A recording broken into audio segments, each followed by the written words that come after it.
Dia tidak sedang membaca Mazmur ketika mencobai Yesus di gunung yang tinggi, di tempat yang tinggi. Saya baca sebentar Yesus ya. Tadi Yesus akhirnya mengutip firman lagi. Saya ikut sebentar Mazmur. Enggak. Tapi sudah dihafal. Halo, sudah dihafal. Kita kalah dengan setan. Berarti Bapak Ibu Saudara, kita kalah dengan setan. Iblis tahu hafal isi firman Tuhan. Orang percaya tahu hafal firman Tuhan. Berarti iblis itu suka baca firman. Apa langsung otomatis keluar kepala gitu? Oh enggak. Jadi bagaimana iblis itu juga dia rajin berarti membaca firman. Buktinya dia tahu firman, dia hafal firman. Sekarang pertanyaannya Bapak Ibu Saudara, orang-orang Kristen tahu firman enggak? Hafal firman enggak? Mengerti firman enggak? Nanti kita tanya nanti. Tuhan Yesus kita tanya, karena iblis tidak ada di surga nanti. Tidak ada di surga iblis. Pasti neraka, dia nanti penghulunya di sana. Kita tanya, Tuhan Yesus, memang iblis itu suka baca firman ya? Kok kamu nanya begitu nah?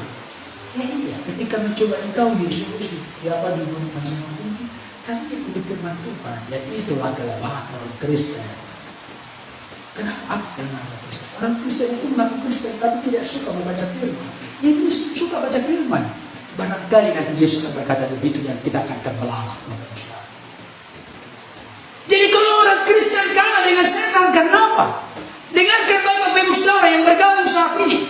Kalau Bapak Ibu Saudara tidak punya kesukaan, tidak punya kelaparan, tidak punya kehausan akan firman, maka kita sudah pasti kalah dengan iblis.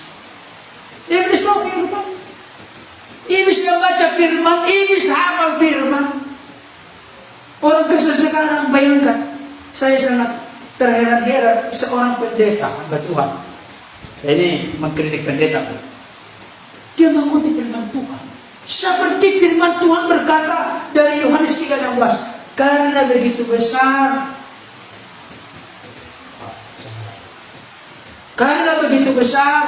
kasih Allah akan dunia ini. Tunggu sebentar kita baca aja, kita baca. Gak hafal itu aja, gak hafal gitu. Sudah ayat favorit, ayat yang sangat populer terkenal, gak hafal itu saja. Salah-salah belepotan itu saja. Saudaraku dikasih Tuhan, dengarkan baik. Iblis baca firman, iblis tahu firman, iblis hafal firman. Mari kita cari ke diri kita. Kalau kita tidak melakukan ini, baca firman, tahu firman, hafal firman, berarti kita masih kalah dengan iblis. Ada yang kalah di ruangan ini? Ada? Enggak ada. Oh, berarti puji Tuhan. Berarti semangat semua dibaca firman. Bapak Ibu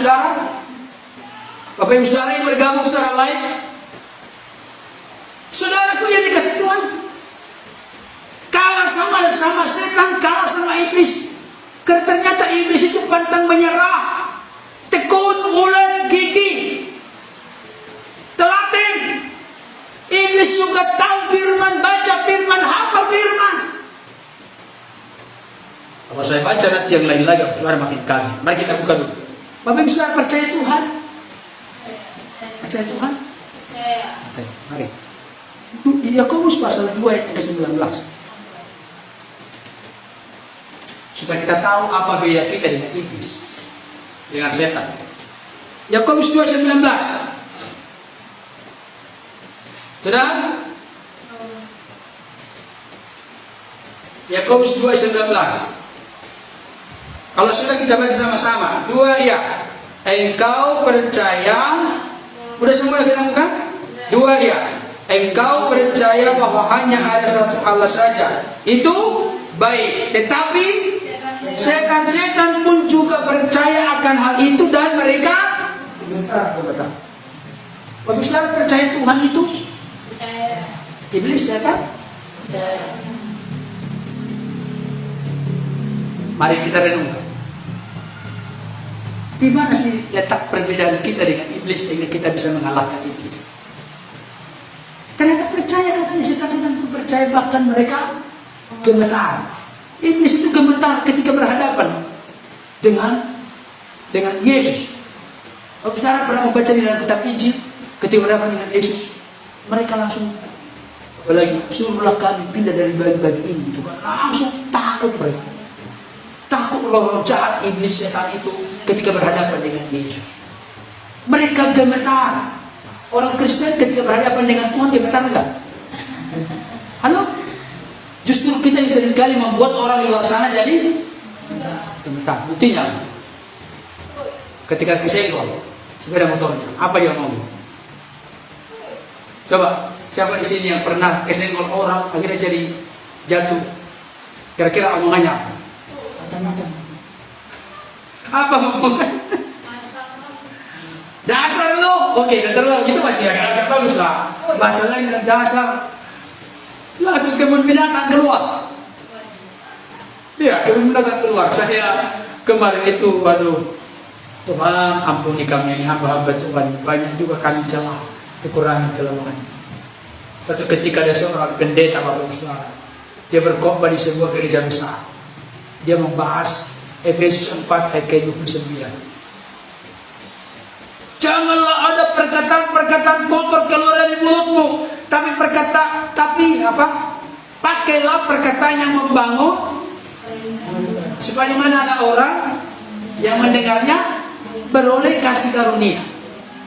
Selesailah dia khotbah, masuklah dia ke lobi, ke tempat parkir. Sampai di parkir adalah sepasang suami istri yang kebetulan agak memepet sedikit mobil dari Pak Pendeta ini ketika keluar. Datanglah si pendeta ini, buka kacanya, dia ngomong, dasarmu mau gitu lah ngomongnya. Marah dia sampai merah mukanya. Datanglah bapak dan ibu ini, bapak suaminya yang sedang menyetir mobil, sampai istrinya buka kaca. Shalom Pak Pendeta, Bapak tadi yang khotbah itu ya, jangan perkataan kotor keluar dari mulut.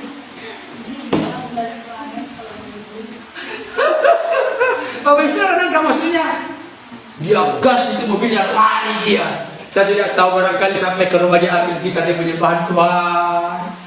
Kalau memang, tapi kalau orang yang sombong, dia kan yang mau ini saya tadi, jangan percaya, dia yang salah ini begitu. Tapi kalau saya sendiri kalau udah begitu, saya akan masuk kamar merendahkan hati, ampuni saya dulu. Karena ini yang berkemenangan. Jadi dia hanya pintar bicara, pintar ngomong. Bola dimuncung, kata orang Barat. Hanya hiasan bibir saja. Saudaraku yang dikasih oleh Tuhan, sekarang saya ingatkan kepada kita, percaya. Iblis, setan-setan juga percaya mereka gemetar. Tapi orang-orang Kristen banyak membuat orang lain di luar sana gemetar. Bukan gemetar supaya sujud dan takut di hadapan kita, tapi karena karakter kita yang tidak memudahkan kita. Dan saya sampaikan kepada kita Bapak Ibu Saudara, ternyata ada ayat yang sangat populer dan terkenal di kalangan Kristen. Kita buka dulu Matius, mari kita buka. Mari kita buka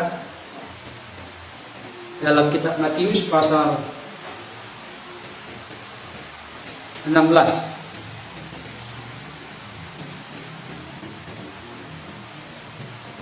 Dah?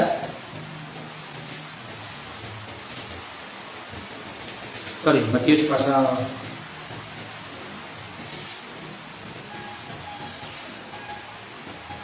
pasal 12. Bukan 16, Matius pasal 12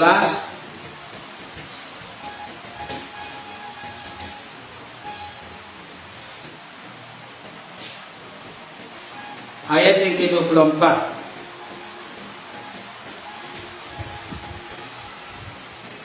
Sampai ayat yang ke-27.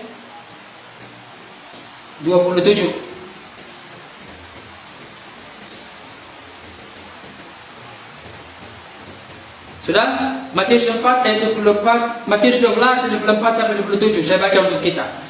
Tetapi ketika orang Farisi mendengarnya, mereka berkata, dengan Beelzebul penghulu setan ia mengusir setan. Tetapi Yesus mengetahui pikiran mereka lalu berkata kepada mereka, setiap kerajaan yang terpecah-pecah pasti binasa, dan setiap kota atau rumah tangga yang terpecah-pecah tidak dapat bertahan. Demikianlah juga kalau iblis mengusir iblis, ia pun terbagi dan melawan dirinya sendiri. Bagaimanakah kerajaannya dapat bertahan? Jadi jika aku mengusir setan dengan kuasa Beelzebul, dengan kuasa siapakah pengikut-pengikutmu mengusirnya? Sebab itu mereka yang akan menjadi hakimmu. Dari bacaan ini Bapak Saudara tahu apa kesimpulannya?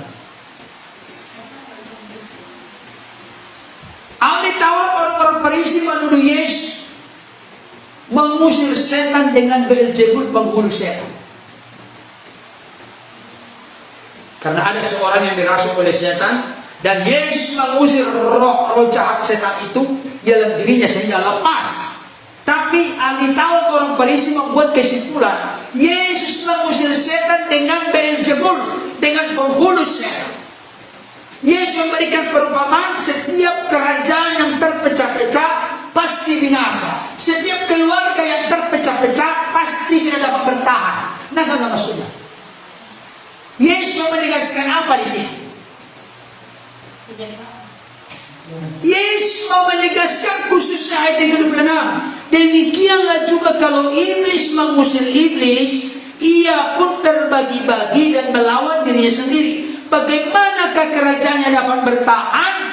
Nah, maksudnya iblis itu solid, iblis itu kompak, iblis itu sehati,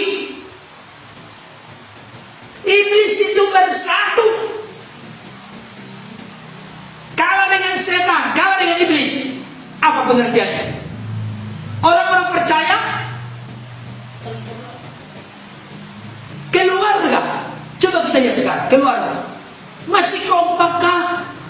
Masih solidkah? Masih bersatukah? Bagaimana dengan gereja sekarang ini?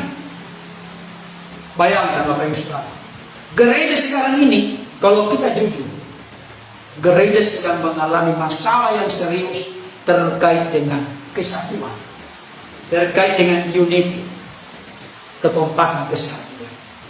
Ada gereja tertentu yang berkata, di gereja ini tidak ada Roh Kudus. Bagaimana mungkin gereja bisa bertahan sampai sekarang kalau tidak ada Roh Kudus yang memberikan kekuatan kepada gereja? Di sisi lain, orang-orang yang memiliki suasana ibadah yang sedikit berdiam di hadapan Tuhan, kusuk, tidak terlalu punya banyak gerakan, tidak banyak ekspresi yang ditunjukkan. Mereka berkata kepada gereja karismatik, aliran Roh Kudus, gereja Pentakosta, mereka itu bertepuk tangan untuk mengusir. Seperti pas ketika orang bertepuk tangan di sawah, mengusir apa ya? Mengusir burung pipit, bayangkan. Mengusir Tuhan, katanya tepuk tangan, bayangkan. Ini menunjukkan bahwa gereja tidak ada kesatuan, tidak ada soliditas, tidak ada kekompakan, tidak ada unity. Makanya dikatakan kalah dengan setan. Kalau terjadi pertengkaran, percekcokan, perselisihan, permusuhan antara suami dengan istri, antara anak dengan anak, kakak dengan adik, adik dengan kakak, orang tua dengan anak, saya kasih tahu, kalah dengan benar nggak kalah? Kalah nggak? Makanya Bapak Ibu Saudara, coba kita pikirkan ini. Jadi tidak asing bagi kita kalau kita sudah bongkar, kita tunjukkan sekarang ini begini. Ternyata banyak kali kita kalah dengan setan. Kenapa? Karena ada broken home, kehancuran dalam keluarga, oleh karena mempertahankan ego masing-masing. Saya pernah mendengarkan konseling seorang pendeta, di mana suami istri mereka sudah memiliki akar pahit satu dengan yang lain, kebencian, kemarahan, dendam sudah satu dengan yang lain, dan mereka memutuskan berpisah. Tapi sebelum berpisah mereka ketemu dengan pendeta. Akhirnya pendeta ini kan bijaksana. Suami istri ini berdebat mereka, habis-habis mereka berdebat, bertarung mereka, argumentasi, membenarkan diri sendiri dan menyalahkan pasangannya. Saudara dikasih Tuhan, apa yang dikatakan oleh pendeta ini? Sebenarnya yang kalian sudah pertengkarkan, perdebatkan dari tadi begitu sengit sampai saya heran melihat kalian berdua. Saya melihat ego masing-masing yang dipertahankan. Saya kasih resep deh, kata pendeta ini. Kalau benar, mohon maaf ya Pak, kalau benar di dalam hati Roh Kudus yang bertata dan berkuasa. Mohon maaf ya Bu, kalau di dalam hatimu Roh Kudus yang berkuasa dan bertata, maka buah dari Roh Kudus itu pasti terlihat. Tapi sudah kedagingan yang mendominasi dan menguasai. Kalau Roh Kudus yang tinggal dalam diriku, Roh Kudus yang tinggal dalam diri istri saya, Roh Kudus yang dia berkuasa kasih Roh Kudus yang sama berkuasa atas diri istri, maka di sana pasti ada salah satu yang pertama buah dari rasa buah roh itu adalah kasih. Kolose pasal 3:14 berkata, dan di atas semuanya itu kenakanlah kasih yang mengikat, mempersatukan, menyempurnakan. Kuasa kasih itu mengikat, membuat semakin kompak, makin merekat satu dengan yang lain, mempersatukan, menyempurnakan. Tahu nggak saudara? Dalam kitab Amsal dikatakan, besi menajamkan besi, manusia menajamkan sesama. Tahu nggak ini? Orang Batak bilang, how najonok dong marsi ugusan. Tahu marsi ugusan? Bergesekan, bersentuhan. Ketika kayu, ada dua kayu yang bergesekan, makin kasarkah kuningnya atau makin halus? Kok makin kasar? Kulitnya itu kasar tadinya kalau mereka masih jarak, tapi ketika makin gede makin nempel, makin gede makin nempel. Setelah makin nempel, maka berhembuslah angin, maka bergoyang-goyang ini. Pohonnya berdua bergoyang, ketika bergoyang bergesekan, ketika bergesekan makin halus. Kita ini bergesekan pasangan suami istri makin halus ya. Halo? Ketika baru menikah, waduh, sebelum menikah, waduh, kaulah segalanya, kaulah bulanku, kaulah segalanya, semuanya manis-manis semua. Mohon maaf Bapak Ibu Saudara, ketika menikah pun mohon maaf ya, mohon maaf. Ketika menikah pun buang anginnya ditahan. Buang angin ditahan. Tapi setelah menikah, apa? Coba. Sampai ada istri yang berkata kepada suami, mudah kotor ada semua ini, dan mulai itu. Berarti belum dibongkar semua kekurangan kelemahannya. Masih banyak kekurangan kelemahan satu dengan yang lain. Tapi saya mau sampaikan kepada kita saat ini Bapak Ibu Saudara, mari kita ingatkan, kita harus bersatu. Kalau kita tidak bersatu, maka sebenarnya motto dari iblis dan penjajah itu mirip. Apa motto dari penjajah? Apa? Udah lupa. Divide et impera. Artinya apa? Pecah belah dahulu, baru kuasa. Itu motto iblis, motto penjajah begitu. Kalau mereka bersatu akan sukar kita kalahkan. Tapi kalau mereka tidak tercerai-berai, terpecah belah, maka mereka akan suka, akan menjadi mudah untuk kita makan, untuk kita kalahkan, untuk kita taklukkan. Mereka tidak akan sanggup dan mampu bertahan. Kalah dengan setan, kalah dengan iblis, kalah dengan roh jahat. Ketika di dalam keluarga kita tidak ada kekompakan dan kesatuan. Padahal Bapak Ibu Saudara tahu kan, salah satu ayat yang sangat favorit di kalangan Kristenan, jika dua orang di dunia ini sepakat, sehati, kompak, bersatu, meminta apapun juga, permintaan mereka dikabulkan oleh Allah. Salah satu kunci jawaban dari doa kita adalah dibangun, dinaikkan doa itu dengan dasar kesepakatan, kesehatian, kekompakan. Berarti sebaliknya, salah satu hal yang sangat merongrong, merusak, menghancur, luluh lantakkan doa-doa kita adalah ketika di dalam keluarga kita ada kerapuhan, ada kerenggangan, ada pertengkaran, ada permusuhan, sakit hati, dendam, kebencian, kepakitan satu dengan yang lain. Bapak Ibu Saudara, ada yang bisa jawab apa yang menjadi perbuatan Yesus, perkataan Yesus sebelum berpisah dengan murid-muridnya? Dan banyak orang memperkirakan itu terjadi di Taman Getsemani. Yesus pernah berdoa untuk murid-muridnya. Jangan kaget, jangan nanti merasa kejut kalau ada orang di luar sana berkata, kok Yesus Tuhan, kok Yesus Allah, tapi berdoa. Jawabannya apa? Ada yang sudah tahu? Dia yang berdoa itu dalam keberadaannya sebagai kok puasa, kok mati.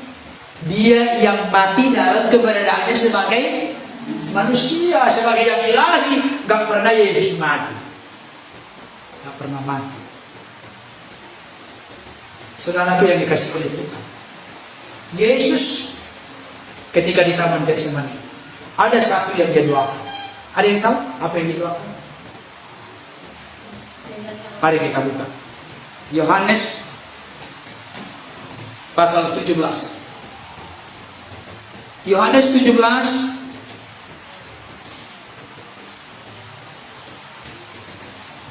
ayat yang ke 20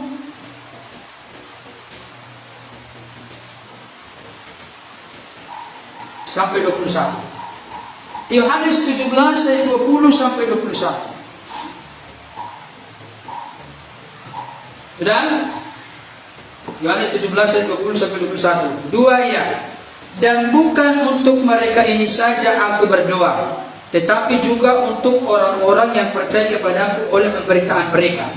Jadi Yesus itu berdoa bukan hanya kepada murid-muridnya, tapi kepada orang-orang yang akhirnya percaya melalui pemberitaan murid-murid.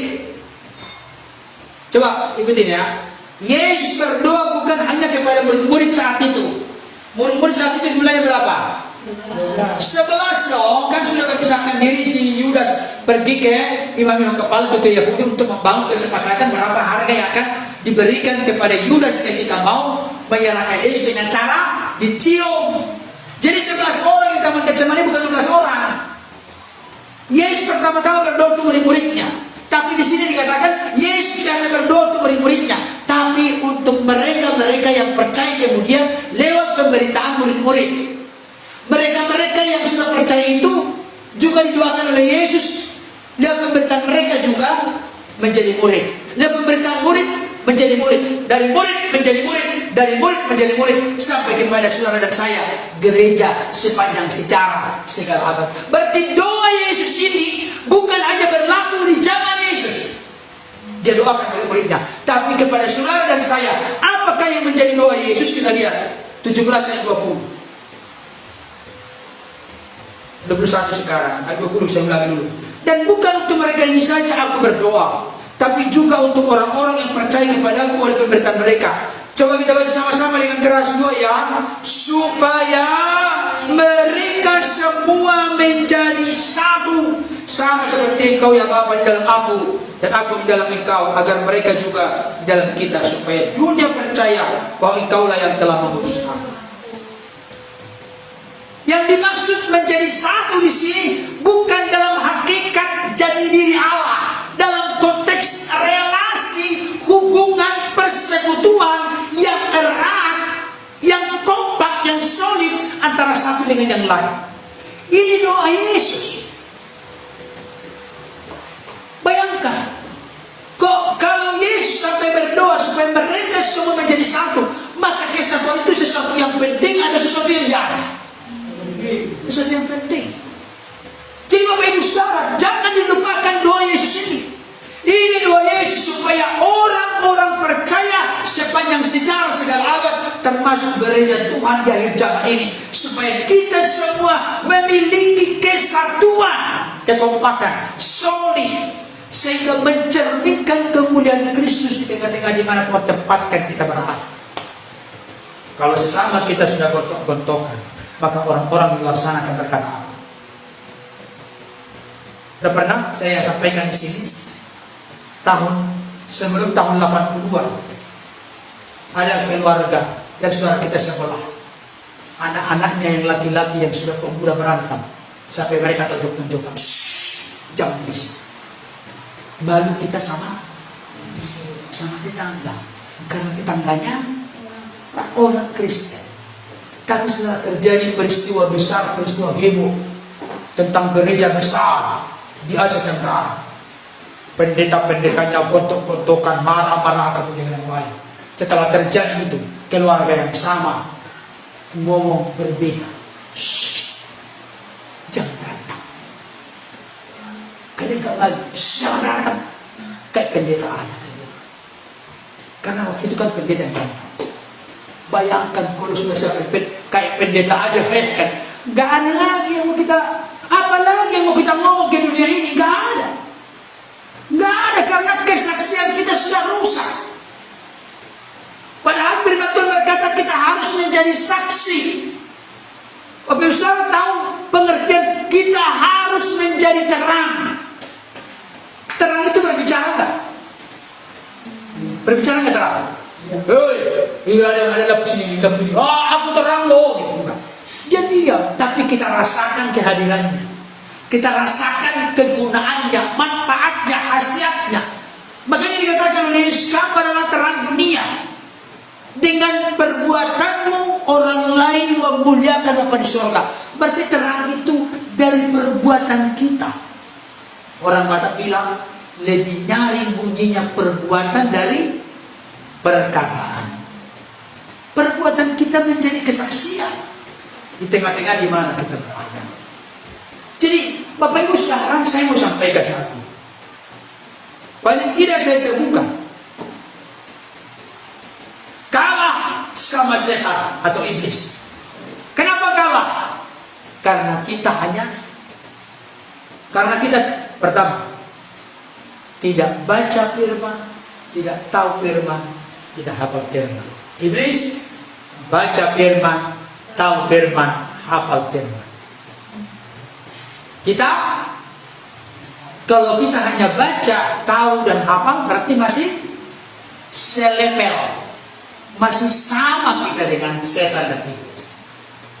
Iblis tetap mengaku percaya bahwa Allah itu Esa, Allah itu satu. Kita percaya tidak ada Allah lain yang patut disembah selain daripada Allah Tritunggal Maha Kudus. Masih sama. Nah, berikutnya iblis, komentar tadi dah. Iblis itu gigih, tekun, telaten, pantang menyerah, sabar, tidak ada istilah mundur. Dia selalu mencari kesempatan yang baik. Orang Kristen menyerah, tawar hati, putus asa, kecewa, menyalahkan satu dengan yang lain, mundur, angkat tangan. Berarti kalah sama iblis. Kalau begitu, sebenarnya secara eksplisit saya ingin mengatakan kepada Bapak Saudara, dalam konteks tertentu kita boleh belajar dari gak berani ngomongnya. Dalam konteksnya, tolong jangan katakan ya belajarlah dari iblis, bukan ya. Tapi ternyata ada kegigihan, kehebatan, keluar biasaan yang dimiliki oleh mereka, dan kadang-kala tidak dimiliki oleh orang yang mengaku Kristen, pengikut Kristus. Apalagi tadi, setiap kerajaan yang terpecah-pecah tidak dapat bertahan. Setiap keluarga yang terpecah-pecah akan binasa. Berarti iblis itu solid, kompak, bersatu. Bagaimana dengan kita? Antara suami dengan istri, orang tua dengan anak, antara anggota keluarga yang satu dengan anggota keluarga yang lain, antara jemaat yang satu keluarga dengan keluarga yang lain. Apakah kita ada kekompakan? Apakah ada kesehatannya? Saya kasih tahu, Bapak Ibu, itulah yang menjadi harapan dambaan kerinduan Yesus, supaya mereka semua menjadi satu. Itu kerinduan Yesus. Saya sudah kutip tadi ayatnya dari Kolose pasal 3:15.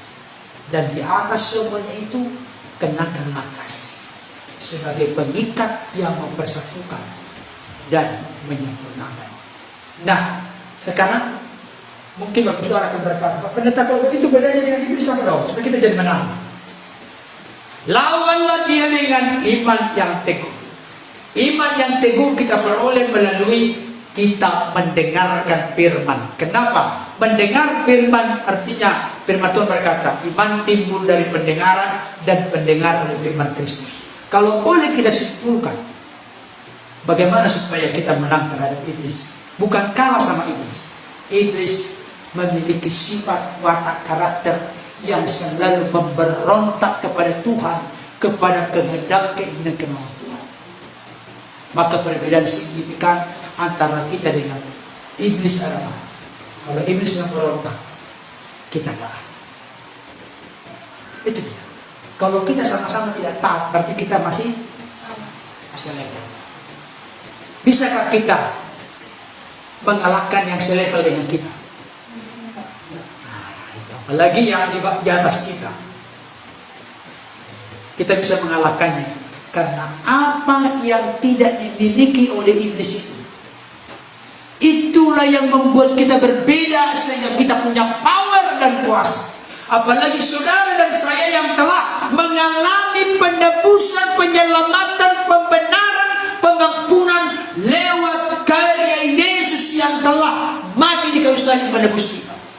Apalagi kita diperlengkapi dengan Roh Kudus yang tinggal dalam diri kita sebagai Parakletus, penghibur, penolong, pembebas, pembela yang meneguhkan, menguatkan, menguatkan kita. Maka kita memiliki jaminan kemenangan. Masalahnya sekarang, di mana ada kemauan, di situ ada jalan. Kalau kita berkeras, kita hanya identitasnya, agamanya, masuk organisasi gereja, terdaftar di gereja. Kalau hanya itu target kita, saya kasih tahu. Bukan itu yang terutama, sekalipun itu penting. Yang terpenting adalah seperti Bapa di surga berkata kepada Yesus ketika dibaptis di Sungai Yordan. Di sana ditampakkan ada 3 pernyataan. Jadi buat Allah dalam penyataan itu ada 3 di sana. Bapa di surga bersuara, Roh Kudus seperti burung merpati, dan Yesus yang dibaptis. Apa kata Bapa di surga tentang anaknya? Inilah anakku yang kukasihi, kepadanya lah aku berkenan. Kenapa Bapa di surga berkata, ini anakku yang kukasihi, kepadanya aku berkenan? Terbukti gak kepada Yesus Bapa berkenan? Terbukti gak? Apa buktinya? Ketaatan. Ketaatan itu terlihat di mana? Kita lihat Filipi pasal 2 yang terakhir.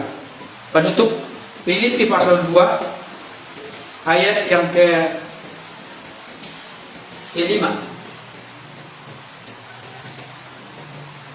sampai ayat yang ke-8. Filipi 2 ayat 5 sampai 8. Dikatakan demikian, hendaklah kamu dalam hidupmu bersama menaruh pikiran dan perasaan yang terdapat juga dalam Kristus Yesus, yang walaupun dalam rumah Allah tidak menganggap kesetaraan dengan Allah itu sebagai milik yang harus dipertahankan, melainkan telah mengosongkan dirinya sendiri dan mengambil rupa seorang hamba dan menjadi sama dengan manusia. Perhatikan ayat 8. Dan dalam keadaan sebagai manusia, mari sama-sama baca. Ia telah merendahkan dirinya dan taat sampai mati, bahkan sampai mati. Terbukti gak Yesus anak yang dikasih Bapa, kepadanya Bapa berkenan? Terbukti lewat apa? Ketaatannya sampai mati di kayu salib. Mati di kayu salib itu Galatia 3:13 berkata, terkutuklah dia yang tergantung di kayu salib. Orang-orang di luar sana berkata apa, saudara? Perhatikan, mereka menghina, melecehkan, merendahkan Yesus. Kenapa orang-orang Kristen mengaku Yesus sebagai Tuhan dan Allah dalam hidupnya sebagai juru selamat? Padahal Yesus itu adalah orang yang Kalau Bapak Saudara tanya begitu, jawabannya apa? Hah? Benarkah Yesus terkutuk? Benar, dia rela terkutuk demi menebus kita dari segala kutuk yang tidak bisa kita tuntaskan, kita selesaikan. Itu dia. Oleh karena itu, Saudara, kalau saya tanya sekarang kita semua di sini, Bapak Saudara yang bergabung, apakah kita kalah dengan setan? Jawabannya dengan lantang?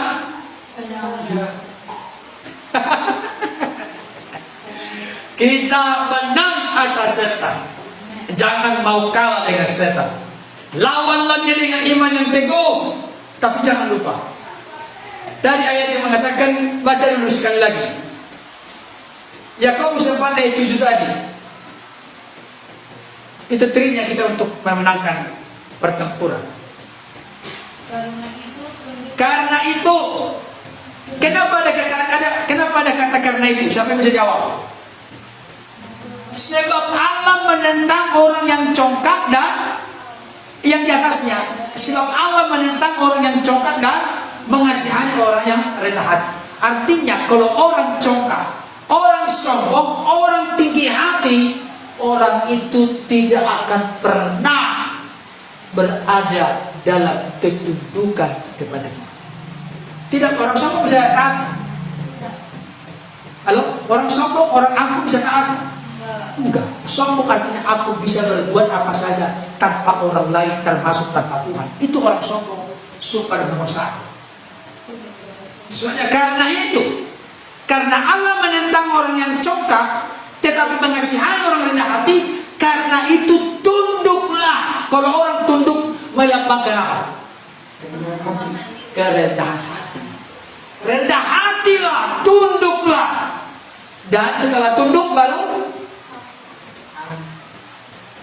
baca dulu yang tadi, guys ya. Setelah tunduk apa? Karena itu tunduklah kepada Allah. Iya. Nangkap maksudnya? Jangan coba-coba lawan iblis kalau belum. Kalau belum, bukan tunduk, selektif tadi sebelum kalau belum. Tunduk itu apa tadi samanya? Apa samanya? Jangan coba-coba lawan iblis kalau belum tunduk kepada Allah. Tunduk itu bahasa lain apa? Kalau belum rendah hati, gimana sih? Maka ia akan lari daripadamu. Iblis lari daripada kita. Lari itu pengertian apa? Kabur. Oke, yang lain?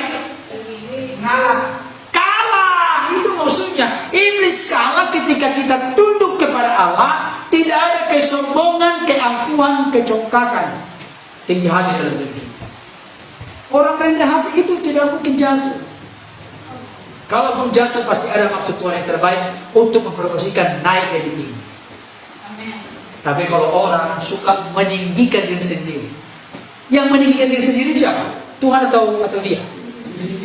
Diri sendiri. Kalau dia jatuh, yang menopang nggak bisa ditopang. Maka jangan meninggikan diri sendiri. Nggak ada gunanya. Rendah hati lebih bagus. Dan saya kasih tahu sama saudara, iblis itu dari sejak awal dalam kitab Yesaya dikatakan dia ingin menyamai yang maha tinggi. Bahkan dia mencoba menjebak Hawa dengan cara, kalau engkau memakan buah pohon yang baik dan jahat, maka kamu akan menjadi seperti Allah, menjadi menyaingi Allah, menjadi sederajat dengan Allah, menjadi selevel dengan Allah. Itu maksudnya. Jadi untuk menjadi seperti Allah itu, menjadi serupa seperti Kristus, itu sifat watak karakter kita yang mencontoh, meneladani, menghidupi kehidupan Kristus. Bukan kita menjadi Yesus, bukan kita menjadi Allah. Tidak bisa, itu berbeda. Tapi kalau orang mau menyamai, menyaingi yang maha tinggi, itu menunjukkan keangkuhan, kesombongan. Makanya iblis yang tadinya dalam standar status sebagai Lucifer, dia berhasil menggiring, mempengaruhi sepertiga malaikat, dilempar, dijatuhkan ke bumi. Itulah di kitab Tuhan. Jadi tadinya mereka itu di sorga. Bahkan ada yang menafsirkan bahwa Lucifer itulah pemimpin praise and worship di sorga. punya kemuliaan yang lebih dibanding dari malaikat yang lain. Tapi karena dia punya niat untuk menyamai yang maha tinggi, untuk sama dengan Tuhan, dia cemburu dengan kelebihan yang diberikan oleh Tuhan. Dia tidak mau dalam batas-batas keberadaannya sebagai yang dicipta oleh Tuhan.